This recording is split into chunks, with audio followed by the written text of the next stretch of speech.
오늘은 한 대중가수의 이야기를 좀 들으면서 하나님의 말씀을 시작을 해보고자 합니다. 여러분 혹시 한대수 씨라고 혹시 들어보셨습니까? 들어보셨죠? 예. 젊으신 분들은 잘도 모르시고 좀 연세가 되신 분들은 많이 하시는 것 같습니다. 이 한대수 씨는 벌써 이제 환갑이 훨씬 넘으신 분이고요. 그리고 우리나라 70년대 초반에 미국에서 유행했던 히피 문화를 우리나라에 처음으로 수입하신 그런 분이 바로 이 한대수 씨입니다. 이분의 집안은 대단한 집안입니다. 할아버지는 한영교 박사 목사님이십니다. 연희전문학교를 설립하신 분이고요. 그리고 그의 아버지는 핵물리학자이십니다.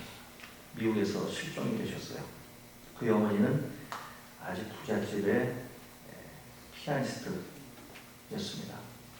아버지가 미국에서 실종이 되다 보니까 그 어머니는 한국에서 재혼을 했습니다. 그러다 보니까 이 한대수 씨는 이제 할아버지, 할머니 밑에서 이제 고아로 그렇게 자랐습니다. 그러다가 이제 미국으로 이제 유학을 가죠. 거기서 이제 청소년기를 보내고 뉴욕에서 사진을 전공하고 가수가 되어서 한국으로 오게 됩니다. 우리가 잘 아시다시피 그분이 불렀던 대표적인 노래는 행복의 나라로 라고 하는 노래입니다. 이분이 최근에 인생 마지막에 녹음을 했습니다. 바로 이 행복의 나라로 이 노래를 녹음을 했는데 제가 대학 다닐 때에 참 좋아했던 가수 중에 한 분입니다. 행복의 나라를 저도 참 많이 불렀고요. 그런데 그분이 젊었을 때 불렀던 그 행복의 나라와 그리고 인생 말년에 마지막에 이제 가수 생활을 끝내면서 녹음했던 행복의 나라로는 느낌이 다르더라고요. 젊었을 때의 행복의 나라로는 정말 사람들에게 행복의 나라로 가자고 그렇게 자신 있게 외치는 그런 노래인 반면 인생 말년에 마지막으로 녹음했던 그 행복의 나라로는 그 느낌이 아니었습니다. 어느 인터뷰를 보니까 그분이 그렇게 말을 하더라고요. 당신 인생에도 행복의 나라가 있습니까? 인터뷰에서 그런 얘기를 하더라고요. 저희 집안은 태어나면서부터 저주받은 집안이다. 지금까지 고통의 연속. 지금 그 부인은 러시아 사람입니다. 재혼을 했고요. 알코올 중독자입니다. 알코올 중독자 가운데서 가장 최고로 높은 수위 단계의 알코올 중독자입니다. 아무것도 하지 못하는 하루 종일 24시간 술 취해 있는 그런 사람. 거기다가 환갑에 낳은 딸이 하나 있습니다. 그 딸을 바라보고 이제 그 딸을 양육하면서 살고 있습니다. 그가 그렇게 가수 생활 수십 년 동안 사람들 향하여 행복의 나라로 가자고 노래하고 외쳤는데 정작 그 인생에는 행복의 나라로는 없는 거예요.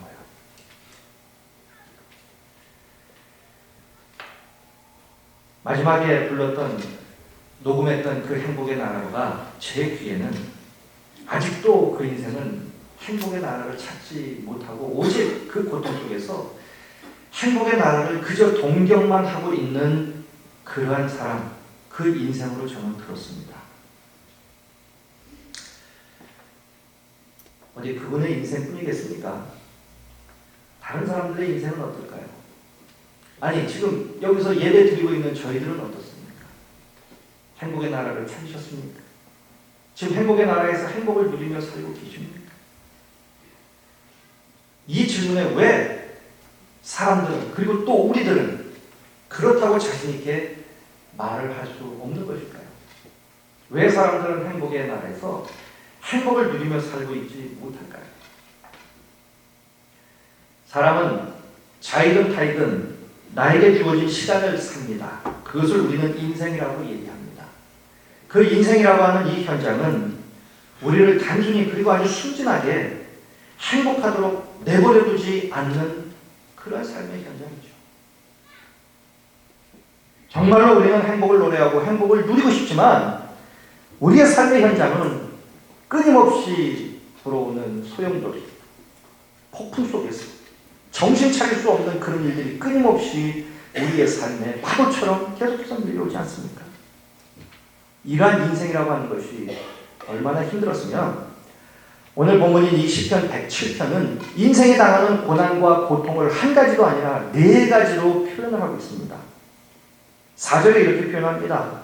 인생의 고난과 고통을 사막에서 만나는 방황과 같다. 10절에서 보니까 어둠 속에서 쇠사슬에 매인 것과 같다. 희망이 없는 거죠. 18절 보니까 병에 걸려서 식욕을 잃어버린 죽음 직전의 모습과 같다. 희망이 없죠. 그리고 오늘 본문 23절에서부터 32절에 나오는 오늘 이 본문의 내용처럼 인생의 고통을 바다에서 광풍을 만난 것과 같다고 107편은 우리에게 인생을 교훈하고 있습니다. 인도의 시성 타고르는 그의 시 바닷가에서 라고 하는 시에서 인생을 이렇게 표현하고 노래합니다. 인생이라고 하는 것이 무엇이냐? 마치 태풍이 불어서 바닷가로 막 밀려오는데 그 사실을 전혀 모르고 해변에서 소꿉장난을 하고 노는 아이들과 같은 것이 인생이다. 타고르는 그렇게 인생을 노래했습니다. 태풍이 밀려오는데 전혀 모르고 놀고 있는 거예요. 이것이 인생이라는 겁니다. 사람들은 인생에서 파도나 태풍을 만나게 되면 하루에서 배를 아예 출항시킬 엄두도 못 내죠. 그러나 배라고 하는 것은 무엇입니까? 배가 만들어진 목적이 무엇입니까? 배는 처음부터 만들어질 때 육지에 있도록 만든 것이 아닙니다. 배는 자동차가 아니거든요. 제가 이번 여름에 속초로 휴가를 갔는데 속초항에 있었던 배를 제가 찍었습니다. 잘 찍었는지 못 찍었는지 모르겠지만 아무튼 찍었어요. 제가 이 사진을 찍은 이유가 있습니다. 왜 배는 육지에 올라와 있을까? 은퇴를 한달까? 고장이 난달까? 잠시 쉬는달까? 이 배를 보면서 오늘 본문을 많이 휴가 중이지만 묵상을 해봤습니다. 아무리 바다가 흉흉하고 태풍이 불고 바람이 불어도 배가 있어야 할 자리는 저 자리가 아니죠. 배가 있어야 할 자리는 바다입니다. 바다에 배가 있어야 가장 아름다운 곳에 위치해 있는 배입니다. 배는 항구를 떠나서 바다에 있어야 하고 파도를 만나야 하고 광풍을 뚫고 나가야 합니다. 그리고 마침내 다시 항구로 돌아와야 됩니다. 이것이 인생이라고 오늘 시편 107편은 우리에게 교훈하고 있습니다. 하지만 이것이 인생이구나. 우리가 이해합니다. 머리로는 다 알아요. 하지만 어느 날 갑자기 내 인생에도 그러한 바람이 불고 파도가 치고 광풍이 분다면 문제는 틀려진다는 겁니다. 부도의 광풍이 몰아칩니다. 사고의 광풍이 내 인생에 몰아칩니다. 사랑하는 사람을 먼저 떠나보내야 하는 사별의 광풍도 붑니다. 사랑하는 사람과 이별해야 하는 이별의 광풍도 있고요. 실직의 광풍도 붑니다. 내 몸에 뜻하지 않은 질병이 생겨서 내 인생에 광풍이 불 때도 있어요. 자녀들이, 남편이, 아내가, 가족이, 국가도 광풍이 봅니다. 전 세계적으로도 광풍이 봅니다. 이 광풍을 만나면 우리는 두려워합니다. 무서워하죠. 그것이 얼마나 두려웠으면 오늘 보면 26절, 27절은 이렇게 묘사를 하죠. 하늘로 솟구쳤다가 깊은 바닷속으로 떨어지고 취한 자같이 비틀거리고 모든 지각이 혼돈 속에 빠지는 듯하다는 거예요. 여러분, 바다에서 광풍을 만나면 배가 올라갔다 내려갔다 하지 지각이 혼돈합니까? 땅은 가만히 있는 거예요. 그런데 그 땅이 혼돈한 것처럼 보인다는 거죠. 그래서 얼마나 고통스러웠냐면 우리가 힘든 일을 만나면 야 진짜 뼈가 녹는 것처럼 힘들다 이렇게 말하잖아요. 근데 그 정도의 수준이 아닙니다. 오늘 보면은 뭐라고 말합니까? 영혼이 녹는 것처럼 힘들다고 말합니다. 영혼이 녹는 경험을 해보신 적 있으십니까?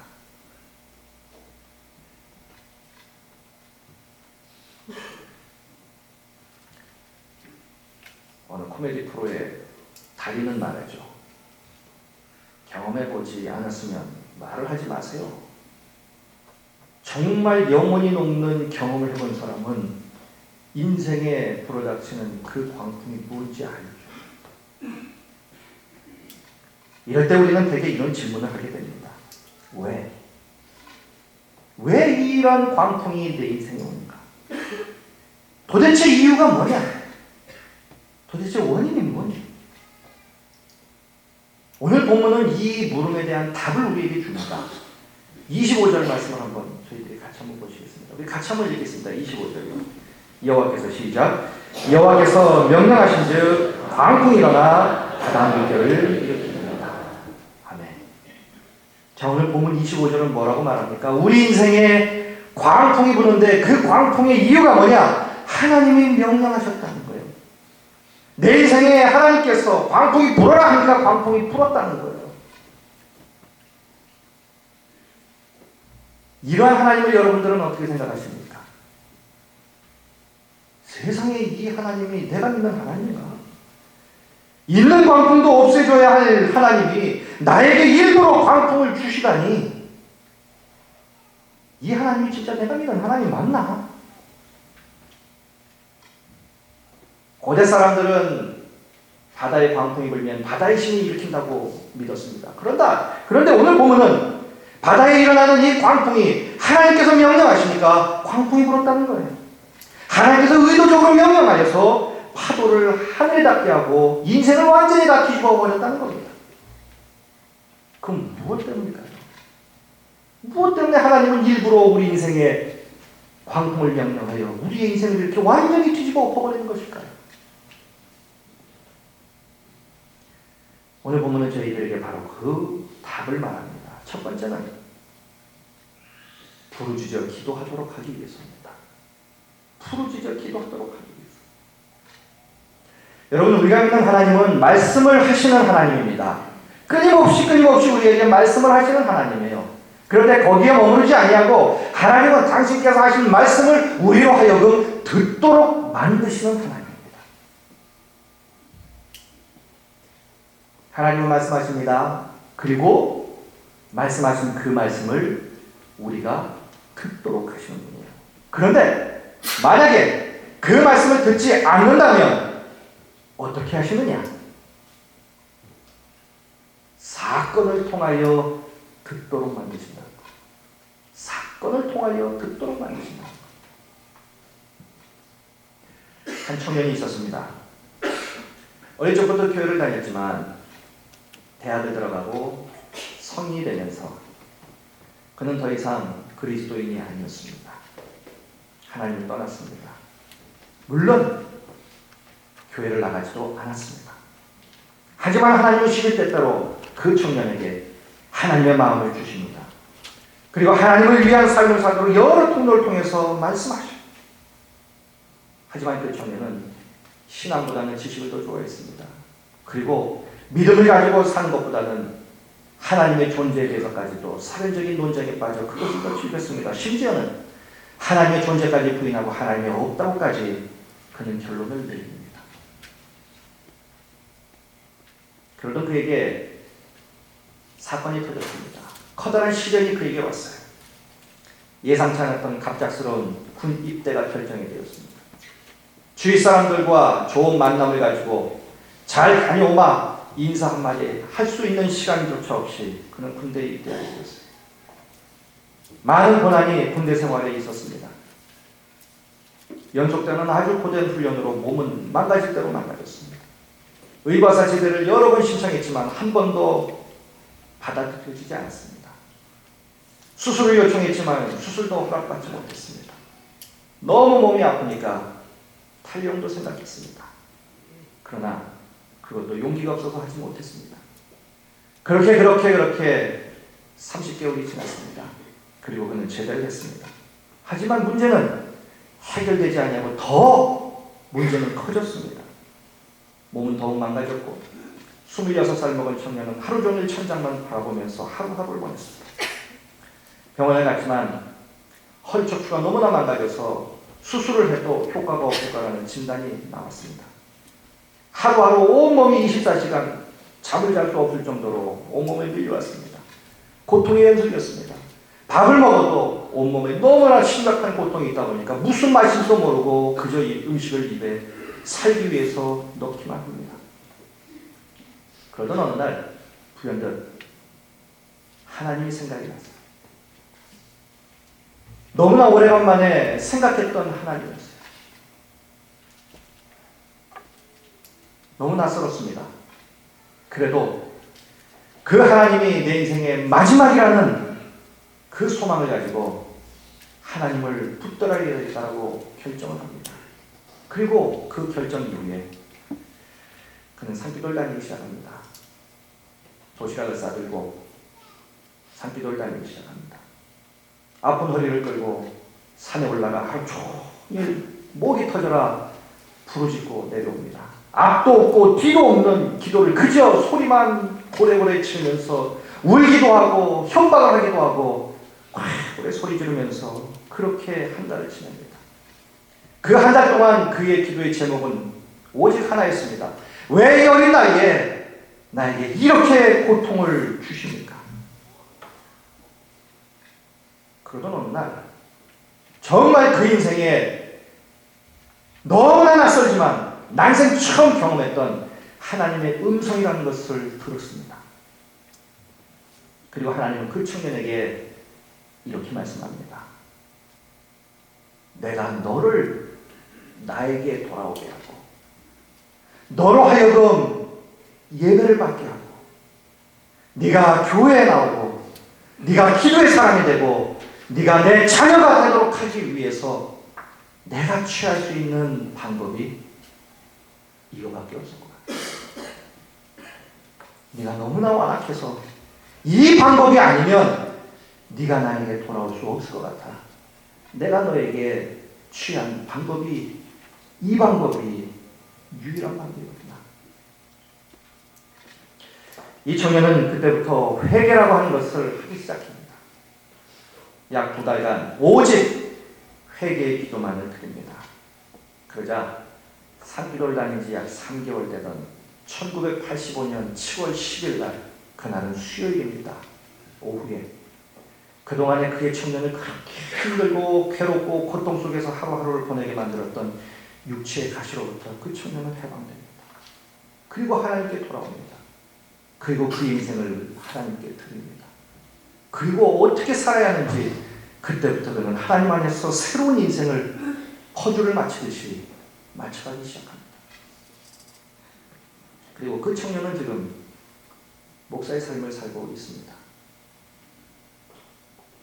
여러분, 우리네 인생에 이 엄청난 풍랑이나 이 엄청난 위기 왜 있어야 합니까?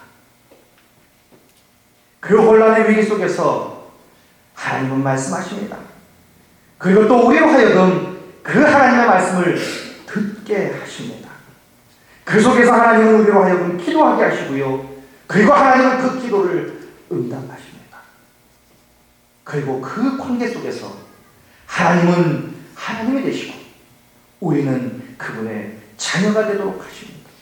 이 관계를 보다 더 확고하게 만드시고 끊을 수 없는 관계로 만드시고 그 관계 속에서 하나님과 자녀의 관계의 풍성함을 우리로 하여금 누리게 만드십니다.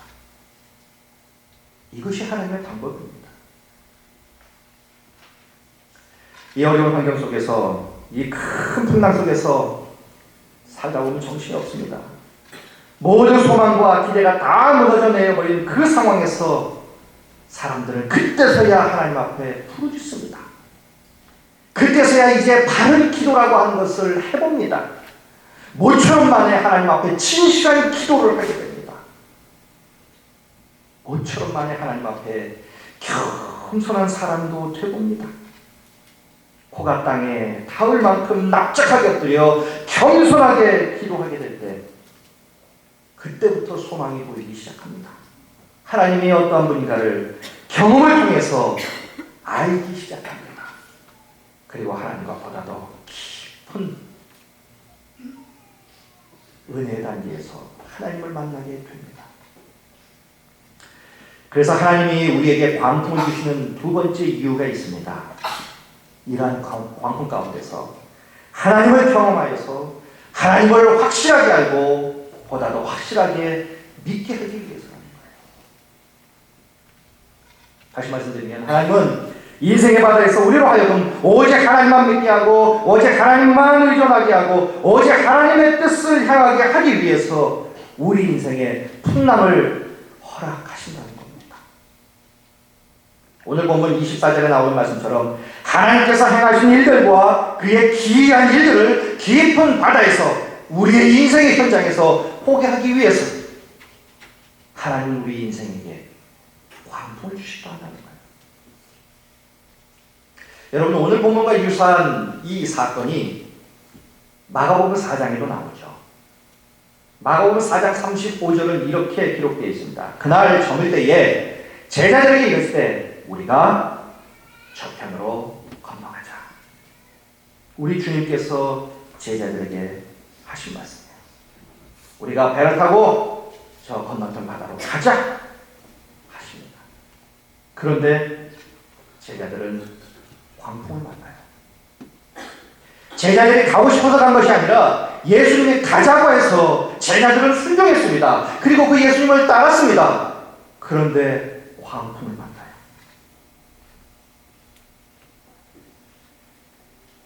그 광풍 중에 제자들은 뱃사람들이죠. 그들은 고통을 고소합니다. 자신들이 죽게 되었다고 예수님을 향하여 부르짖습니다. 그러자 예수님은 그 제자들을 위협했던 광풍을 야단칩니다. 그러자 바람과 바다가 잠잠해집니다. 그러면서 예수님은 제자들에게 뭐라고 말씀하십니까? 어찌하여 이렇게 무서워하느냐? 너희가 어찌 믿음이 없느냐? 하십니다. 제자들은 말씀 한마디에 바람과 파도를 제압해버리신 그 예수님을 보면서 이 시편 107편 그 옛날에 기록되었던 시편 107편의 오늘 본문의 이 사건을 머리에 떠올리지 않았을까요? 그렇구나. 우리 배에 타고 있었던, 그래서 우리 앞에 우리를 죽도록 했던 이 광풍과 바람을, 파도를 명령하여 잠잠케 했던 바로 이분이 시편 107편에 그 파도를 제압했던 그 하나님이시구나. 그래서 제자들은 뭐라고 고백합니까? 그가 누구이기에 바람과 바다라도 순종한가 합니다. 제자들은요, 죽었다고 생각했던 그 순간에 자신들을 구원하시는 하나님을 만납니다. 이 마가복음 4장에서도 예수님은 험한 바다에서 살아남을 수 있는 유일한 길이 바로 예수님 자신이라는 것을 제자들에게 보여주시고 있는 거예요.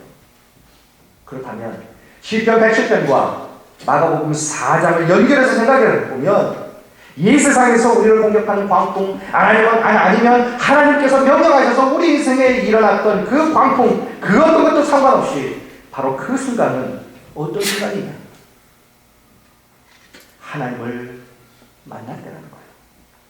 그리고 하나님이 우리 인생의 하나님이요, 하나님이 누구시고 하나님이 어떤 분인가를 바로 그 현장에서 생생하게 경험할 수 있는 그때라는 겁니다.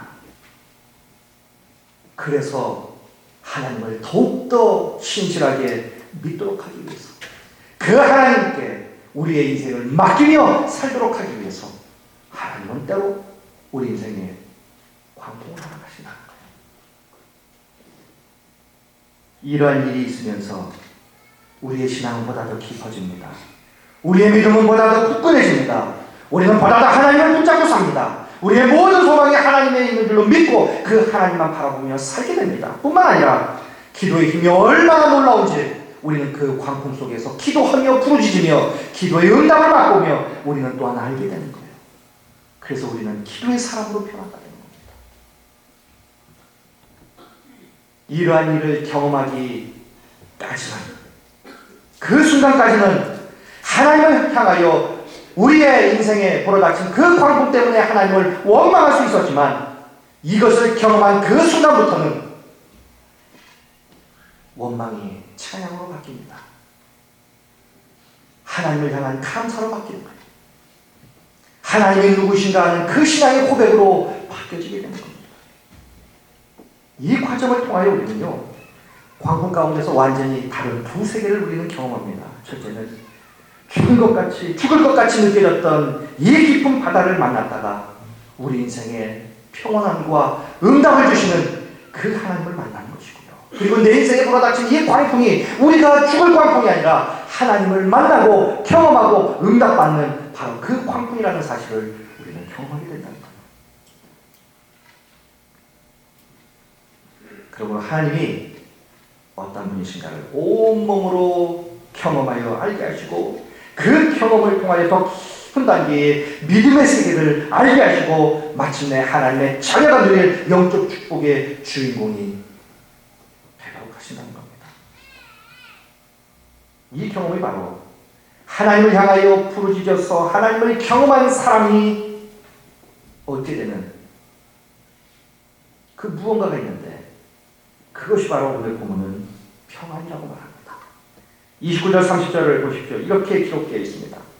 광풍을 고요하게 하사 물결도 잔잔하게 하시는도다.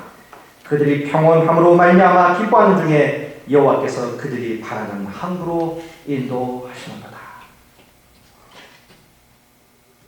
여러분, 우리가 광풍 속에 있을 때는 이 광풍이 끝나지 않을 것처럼 보입니다. 계속해서 밀려올 것 같이 느껴집니다. 그러나 우리가 이때 꼭 기억해야 할 것이 있습니다. 그것은 뭐냐면요, 고통의 시작이 있었으면 반드시 고통의 끝도 있을 거라는 겁니다. 언젠가는 우리를 힘들게 만든 이 광풍도 고통도 소멸될 때가 있다는 거예요. 해마다 우리나라에는 태풍이 올라옵니다. 태풍이 상륙하여서 휩쓸고 갈 때 이재민이 생기죠. 그 이재민들이 얼마나 고통스럽습니까? 하지만 그 다음날 뉴스에는 어김없이 이런 기사가 뜨지요. 태풍 북상하여 소멸하다. 아무리 우리에게 고통을 주고 우리의 모든 것을 다 휩쓸어 간다 해도 그 태풍은 반드시 소멸할 때가 있다는 겁니다. 여러분들 가운데 혹시 태풍이 지나간 그 다음날 새벽에 바다를 보신 적 있으십니까? 저는 필리핀에서 봤습니다.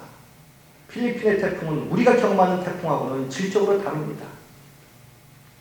천둥 번개 소리가 우리가 듣는 천둥 번개 소리와 다릅니다. 천둥이 치면 집이 흔들리는 정도입니다. 집이 진짜 흔들립니다.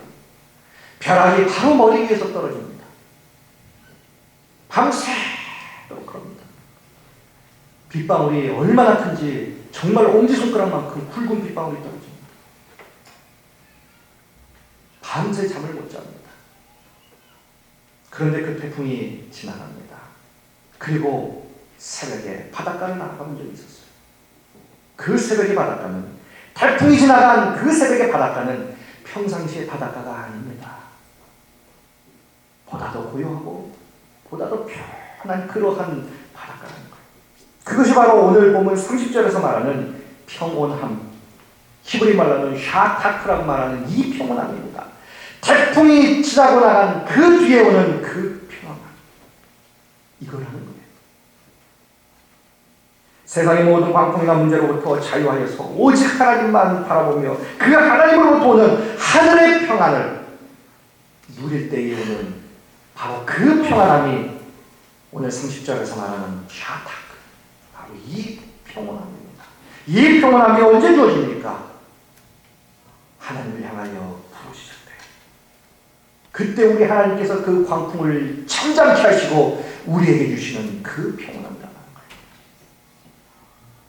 그 과정 속에서 우리는 하나님을 만나게 되고 하나님을 알게 됩니다.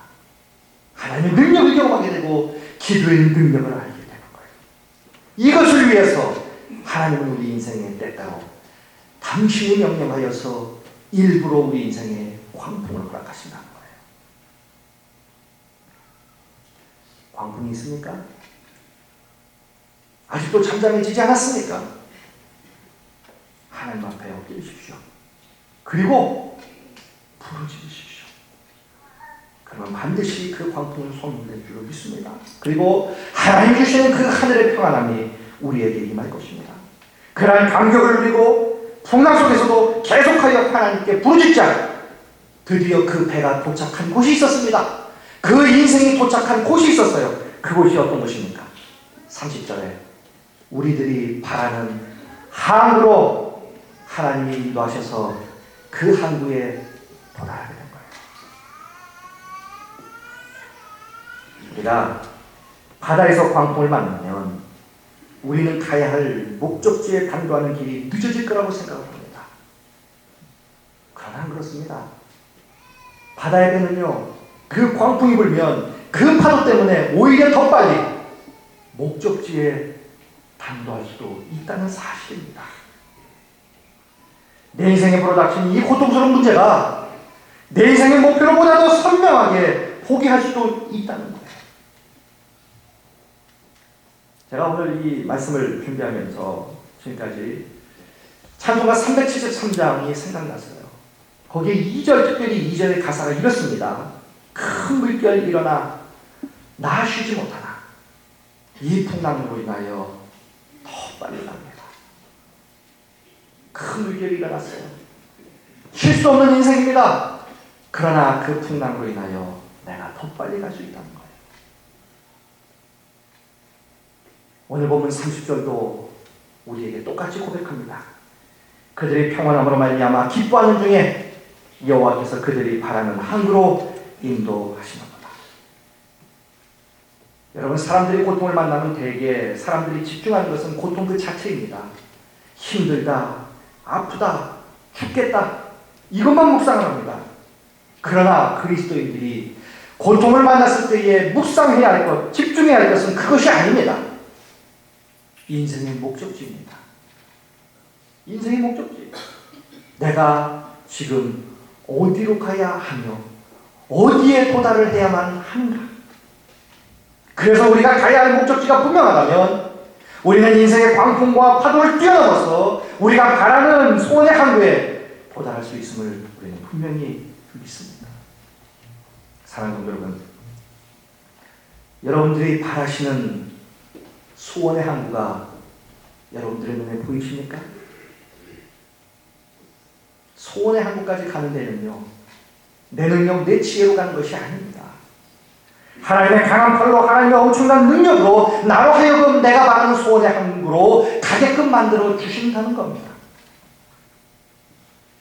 그래서 우리 주님은 우리의 인생 조각배에 같이 계시고 그 배의 키를 붙잡고 내 인생의 배를 그분이 대신 몰고 가시는 거예요. 어디로요? 소원의 항구로. 아직도 풍랑 속에서 정신을 못 차리고 멀미가 날 만큼 정신없는 상황의 연속이겠지만 이 상황 중에도 우리 주님은 우리를 지금 우리가 바라는 소원의 항구로 우리를 이끌고 계신다는 사실입니다. 우리가 알아차리지 못했을지라도 지금도 우리는 하나님의 인도하심 속에서 그 광풍을 뚫고 소원의 항구로 가고 있음을 분명히 믿으시기 바랍니다. 하나님이 정한 교과 과정 안에서 지금 우리는 소원의 항구로 가고 있는 중입니다. 어제보다 오늘이, 오늘보다 내일이 그 소원의 항구에 조금 더 가까이 가고 있다는 사실입니다.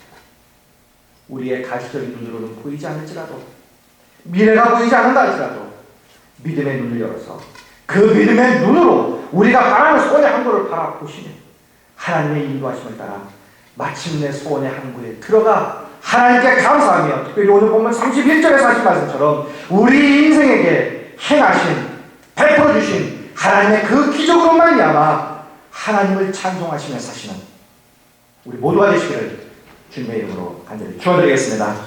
기도하시겠습니다.